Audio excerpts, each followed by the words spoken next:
ایران نے امریکہ کو پھر جھکا دیا ہے۔ کیا نیا معاہدہ دنیا کا نقشہ بدل دے گا؟ مسقط میں ہونے والے خفیہ مذاکرات کی اندرونی کہانی ہم آپ کو بتاتے ہیں۔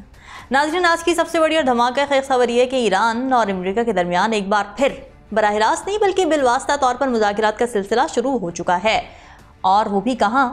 خلیج کے خوبصورت مگر سفارتی لحاظ سے انتہائی حساس ملک عمان کے دارالحکومت مسقط میں۔ یہ صرف دو ممالک کی بات نہیں ہو رہی ناظرین، یہ بات ہو رہی ہے مشرق وسطیٰ کے مستقبل کی، دنیا کے امن کی اور اس خطے میں طاقت کے توازن کی۔ اب سوال یہ ہے کہ مذاکرات ہو کیوں رہے ہیں؟ کیا ایران واقعی عالمی طاقتوں کو شکست دینے میں کامیاب ہو گیا ہے؟ اور کیا امریکہ اب اپنی شرائط چھوڑ کر ایران کی بات ماننے پر مجبور ہو رہا ہے؟ چلیں ذرا تصویر کا پورا فریم دیکھتے ہیں۔ آپ دیکھ رہے ہیں 92 نیوز ڈیجیٹل اور میں ہوں راوین سید۔ تھوڑا سا ہسٹوریکل بیک گراؤنڈ دیکھ لیتے ہیں ناظرین۔ کہانی شروع ہوتی ہے 2015 میں۔ دنیا بھر کی نظریں اس وقت ایران اور 6 بڑی عالمی طاقتوں یعنی امریکہ، برطانیہ، فرانس، چین، روس اور جرمنی پر لگی تھیں۔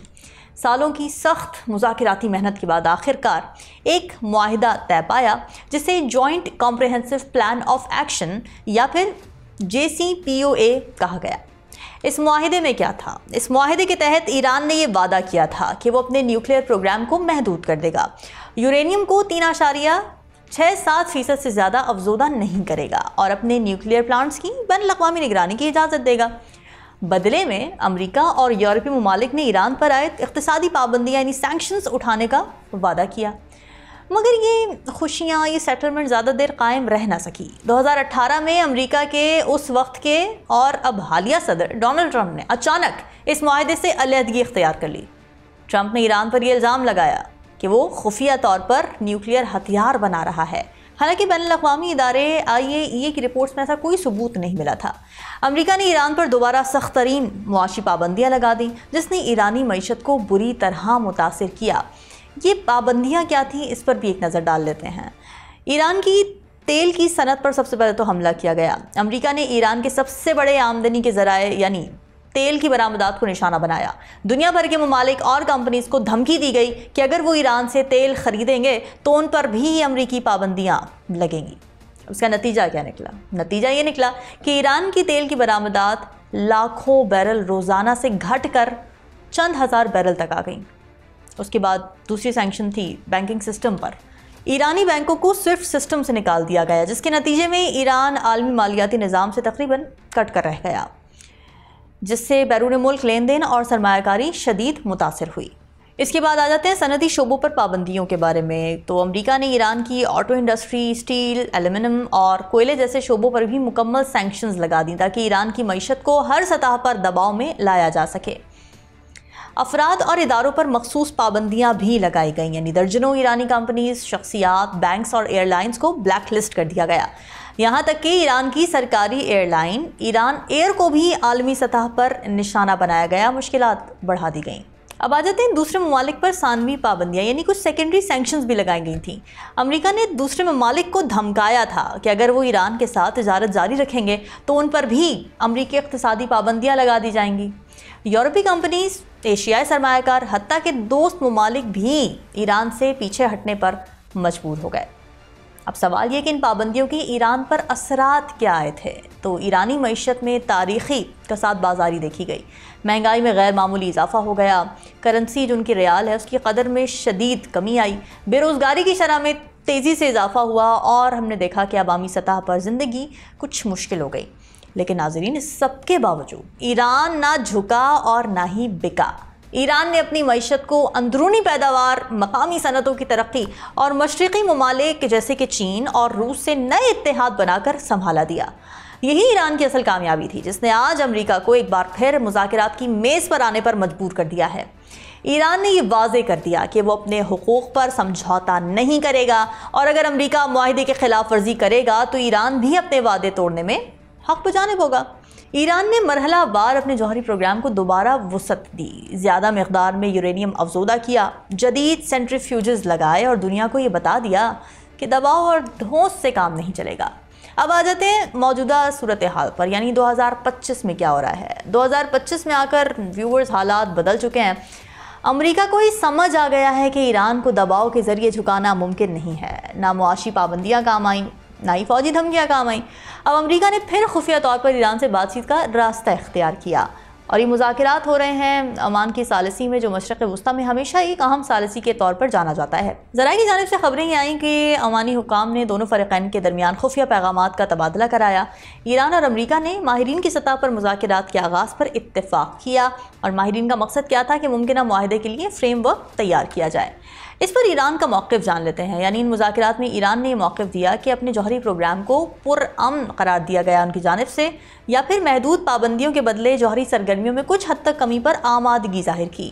ایران نے اپنی سینٹریفیوجز کو ختم کرنے یا یورینیم کے ذخائر کو 2015 کی سطح سے کم کرنے سے بالکل انکار کر دیا. ان مذاکرات کے دوران امریکہ کا کیا موقف سامنے آیا؟ صدر ڈونلڈ ٹرمپ نے ایران کو جوہری ہتھیار حاصل کرنے سے روکنے کی خواہش کا اظہار کیا. امریکہ نے ایران پر دباؤ برقرار رکھا، لیکن مذاکرات کے ذریعے مسئلہ حل کرنے کی کوشش بھی کی. ایران نے یہ واضح کر دیا ہے کہ پابندیاں مکمل طور پر ہٹائی جائیں.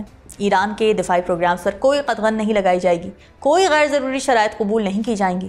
تو ناظرین، ایران نے یہ پیغام بڑی جرت سے دیا ہے کہ اگر دنیا کو خطے میں امن چاہیے تو ایران کے حقوق کو تسلیم کرنا ہوگا. اور سچ تو یہ ہے کہ آج ایران صرف ایک ملک نہیں، ایک مزاحمت کی علامت بن چکا ہے. آج ایران کے بغیر مشرق وسطیٰ میں کوئی بڑی سیاسی، عسکری یا اقتصادی پالیسی کامیاب نہیں ہو سکتی. چاہے شام کا مسئلہ ہو، عراق ہو، لبنان ہو یا یمن، ہر جگہ ایران کا اثر و رسوخ واضح ہے. امریکہ کی مشکل پوزیشن کے بارے میں بھی تھوڑی سی بات کر لیتے ہیں. ناظرین، امریکہ بھی اب سمجھ چکا ہے کہ اگر اسے مشرق وسطیٰ میں اپنی ساکھ بچانی ہے تو ایران کے ساتھ مذاکرات کرنے کے علاوہ کوئی چارہ نہیں ہے. افغانستان میں ناکامی کے بعد یوکرین کی جنگ میں مصروف امریکہ مشرق وسطیٰ میں ایک اور محاذ کھولنے کا رسک نہیں لے سکتا. اسی لیے اب وہ خفیہ طور پر ایران کے ساتھ نیو ڈیل پر کام کر رہا ہے تاکہ کسی نہ کسی طرح خطے میں کشیدگی کو کم کیا جا سکے. اب تجزیہ کار کیا کہتے ہیں اس پر؟ تجزیہ کاروں کے حساب سے اس بار مذاکرات کا مرکز یہ ہو سکتا ہے کہ ایران کی جوہری سرگرمیوں پر مخصوص حد تک نگرانی مگر سخت پابندیاں نہ لگائی جائیں. ایران پر عائد معاشی پابندیوں میں بڑی سطح پر نرمی کی جائے گی. خطے میں ایرانی اثر و رسوخ کو کھلے عام تسلیم کرنا، پھر ایران کے تیل کی برآمدات کو مکمل بحال کرنا. یعنی اگر یہ مذاکرات کامیاب ہو جاتے ہیں تو یہ ایران کی بہت بڑی اسٹریٹجک فتح ہوگی. اور ناظرین، ایران کو یہ شاندار سفارتی فتح کوئی اچانک یا قسمت کا نتیجہ نہیں ہے. اس کے پیچھے ایک سوچا سمجھا، مستقل مزاج اور بے حد مؤثر حکمت عملی موجود ہے. چند اہم نکات اس کامیابی کے پیچھے یہ ہیں کہ سفارتی بردباری اور مذاکراتی مہارت ہے ایران کے پاس. ایران نے کبھی بھی دروازے بند نہیں کیے تھے. سخت ترین دباؤ کے باوجود ایران نے ہمیشہ دنیا کے ساتھ بات چیت کے راستے کھلے رکھے، چاہے یورپی ممالک ہوں، چین، روس یا خطے کے دیگر کھلاڑی. ایران نے خود کو ایک سنجیدہ اور ذمہ دار ریاست کے طور پر پیش کیا. مشرق کی طرف جھکاؤ بھی بڑا امپورٹنٹ رہا ایران کے لیے. جب امریکہ اور یورپ نے ایران کو الگ تھلگ کرنے کی کوشش کی تو ایران نے شاندار حکمت عملی اپنائی. چین، روس اور وسطی ایشیائی ریاستوں کے ساتھ اسٹریٹجک معاہدے کیے. چین کے ساتھ 25 سالہ تجارتی اور عسکری تعاون کا معاہدہ اسی کی مثال ہے. اس سے ایران نے امریکی سینکشنز کا توڑ نکالا اور اپنی معاشی، فوجی اور سیاسی طاقت کو محفوظ رکھا. خطے میں اثر و رسوخ اور اتحادی نیٹ ورک بھی قائم کیا گیا ایران کی جانب سے، جس نے ایران کو بہت زیادہ مدد دی. ایران نے مشرق وسطیٰ میں اپنے اتحادی نیٹ ورکس کو مضبوط کیا. لبنان میں حزب اللہ، یمن میں حوثی تحریک، شام میں بشار الاسد حکومت کی حمایت، عراق میں عوامی مزاحمتی فورسز. ان گروپس نے خطے میں امریکہ اور اس کے اتحادیوں کے لیے مستقل درد سر بن کر ایران کی پوزیشن کو مزید طاقتور کر دیا. مضبوط دفاعی صلاحیتیں بھی ایک خاصہ ہے. ایران نے اپنی دفاعی ٹیکنالوجی میں زبردست پیش رفت کی. ڈرونز ہوں، میزائل سسٹمز ہو، سائبر وارفیئر ہو اور دفاعی صنعت میں خود کفالت حاصل کرنا ہو، یہ تمام کام بخوبی کیے. اور دنیا نے دیکھا کہ کس طرح ایران نے امریکی بیسز پر جوابی حملے کیے بغیر کسی خوف یا جھجک کے. داخلی سیاسی استحکام کے اوپر بھی بہت زیادہ کام کیا ایران نے. عالمی دباؤ کے باوجود ایران میں حکومتی مشینری ٹوٹی نہیں. عوامی سطح پر شدید مشکلات کے باوجود قومی خود مختاری کے بیانیے نے ایرانی عوام میں جذبہ پیدا کیا اور ریاستی ادارے متحد رہے. نظریاتی استقامت اور خودداری کا پوائنٹ بھی بہت زیادہ اہم ہے، جس نے ایران کو بہت زیادہ ہیلپ کیا. ایران نے ہمیشہ عالمی برادری کو یہ پیغام دیا کہ ہم اپنے اصولوں پر سودا نہیں کریں گے، چاہے قیمت کچھ بھی ہو. یہ نظریاتی استقامت ہی ایران کا سب سے بڑا ہتھیار بنی. تو ناظرین، ایران کی کامیابی کی جڑ صرف جوہری پروگرام میں نہیں ہے، بلکہ ان کی سفارتی حکمت عملی، بین الاقوامی اتحاد سازی اور ڈیفنس صلاحیتوں میں خود کفالت اور نظریاتی خودداری میں ہے۔ یہی وہ اسباب ہیں، یہی وہ فیکٹرز ہیں جنہوں نے ایران کو آج مذاکرات کی میز پر فاتحانہ انداز میں بٹھا دیا ہے اور امریکہ جیسے عالمی دیو کو شرائط ماننے پر مجبور کر دیا ہے۔ تو ناظرین، آج دنیا ایک نیا منظرنامہ دیکھ رہی ہے۔ ایران جو کل تک عالمی پابندیوں میں جکڑا ہوا تھا، آج امریکہ کو مذاکرات کی میز پر لے آیا ہے، وہ بھی اپنی شرائط پر۔ یہ سفارتی میدان میں ایک عظیم الشان فتح ہے۔ اگر یہ مذاکرات کامیاب ہو جاتے ہیں تو مشرق وسطیٰ میں طاقت کا توازن مکمل طور پر بدل جائے گا اور ایران ایک عالمی طاقت کے طور پر مزید ابھر کر سامنے آئے گا۔ سوال صرف یہ ہے کہ کیا امریکہ اپنی پرانی غلطیوں کو دہرائے گا یا اب وقت کا تقاضا سمجھ کر عزت کے ساتھ ایران سے معاہدہ کرے گا؟